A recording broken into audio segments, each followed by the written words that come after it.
Les avocats de la Comilogue n'ont pas souhaité s'exprimer à la sortie de l'audience devant la Cour d'appel de Paris.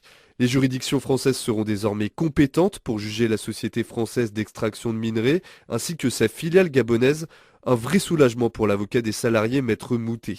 On commence à avancer un petit peu puisque la compétence des juridictions françaises est quand même posée. Jusque-là, tout le monde se déclarait incompétent.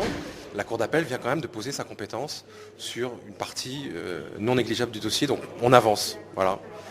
Et à partir du moment où on avance dans un dossier comme ça, c'est déjà positif. J'espère, pourquoi pas, que cette décision où la compétence des juridictions commence à être posée sur le papier permette aux sociétés et à la maire, Eramet, de commencer à réfléchir sur des solutions de sortie intelligentes de cette affaire, quoi. Depuis 1991, ces cheminots congolais ont tout tenté pour obtenir gain de cause.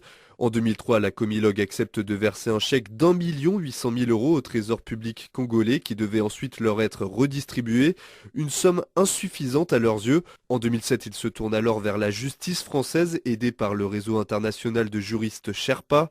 Comilogue affirme alors que la justice française n'est pas compétente pour juger sa filiale gabonaise. Hier, la Cour d'appel de Paris a finalement décidé du contraire. Au bout de 22 ans, tous les salariés veulent encore y croire. Alain Moukouillou est leur représentant. La majeure partie est très sereine. Nous étions 895 depuis le début. Vous enlevez 250 morts déjà. Donc le nombre ne fait que baisser. Mais les parents et nous sommes derrière cette situation tranquillement.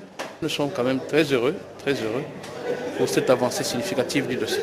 Parce que jusque-là, on était devant une impasse. Bon, on ne comprenait pas qui va régler ce problème, et qui va faire quoi. Bon, maintenant qu'on sait que la Cour d'appel française est à même de trouver la solution à ce problème, je pense qu'on la laisse avancer suivant sa cadence. L'affaire sera jugée sur le fond en juin 2014. Cette décision pourrait en tout cas permettre d'y voir plus clair sur le lien juridique entre les sociétés mères et leurs filiales.